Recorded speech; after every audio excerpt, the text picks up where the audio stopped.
গাইবান্ধার গোবিন্দগঞ্জ উপজেলার কামারদহ ইউনিয়নের ৮ নম্বর ওয়ার্ডের গাইবান্ধা মৌজার কৃষি জমিতে সরকারি খাস জমির ফসল কাটাকে কেন্দ্র করে দুই ইউপি সদস্যের নেতৃত্বে ভয়াবহ সংঘর্ষ এবং হামলার ঘটনা ঘটেছে।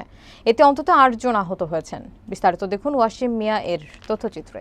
ঘটনাটি ঘটে বৃহস্পতিবার দুপুরে। স্থানীয় সূত্রে জানা গেছে, দীর্ঘদিন ধরে ৯৬ নম্বর খতিয়ানের ১ নম্বর দাগের জমি নিয়ে বিরোধ চলছিল।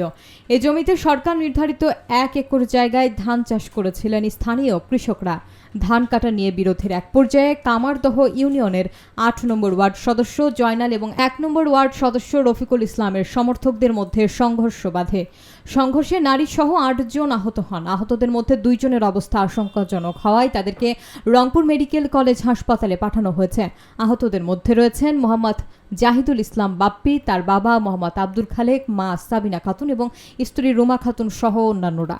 এ বিষয়ে গোবিন্দগঞ্জ থানার ওসি মাসুদুর রহমান জানান, খবর পেয়ে পুলিশ ঘটনাস্থলে গিয়ে পরিস্থিতি নিয়ন্ত্রণে আনে। অভিযোগের ভিত্তিতে তদন্ত করে প্রয়োজনীয় আইনগত ব্যবস্থা নেওয়া হবে। স্থানীয়রা জানিয়েছেন, সরকারি খাস জমি ভাগাভাগি এবং ফসল কাটা নিয়ে দীর্ঘদিন ধরে এলাকায় উত্তেজনা বিরাজ করছিল। ইউপি সদস্যদের প্রভাব খাটিয়ে দখল এবং নিয়ন্ত্রণের চেষ্টার কারণে এই সহিংসতার সৃষ্টি হয়েছে। ঘটনায় এলাকায় চরম উত্তেজনা বিরাজ করছে। এটা আমরা দেখে আমরা প্রশাসনের কাছে জানাইছি। প্রশাসন এখন আইসে এটা তাৎক্ষণিক এটা সম্পূর্ণ আটকাইছে। নাম হলো একজন মোতালেব সর্দার, তার ছেলের নাম হলো যাই ভাবে। তারা বিভিন্ন কিছু করে, যেমন আমার এটা ঘর, আমার ঘরে এসে আমি উঠাইতে গেছি, তারা আমার ঠ্যাক দিচ্ছে, ভাঙচুর করছে। তারপরে উমর বক্কার আইসা আমার ঘরে দেখেন ভাঙছে কীভাবে, এই দেখবেন ছবি দেন, দেখেন টিনগুলো কীভাবে ভাঙচুর করছে। দেখেন আমার ডিসের আছে, আমার সম্পূর্ণ কাগজ থাকা সত্ত্বেও আমার ঘরই করতেছে। তারা আমার হুমকি ধুমকি দেয়, আইসা হুমকি ধমকি দেয় যে মারবে, এই করবে, লোকজন নিয়ে সব কিছু করবে। গাছ কাটছে, উমের আছে, বক্কার আছে এবং মোতালেব সর্দার তার ছেলে, এরা গাছ কেটে যাই করছে, আওয়ামী লীগের লোক।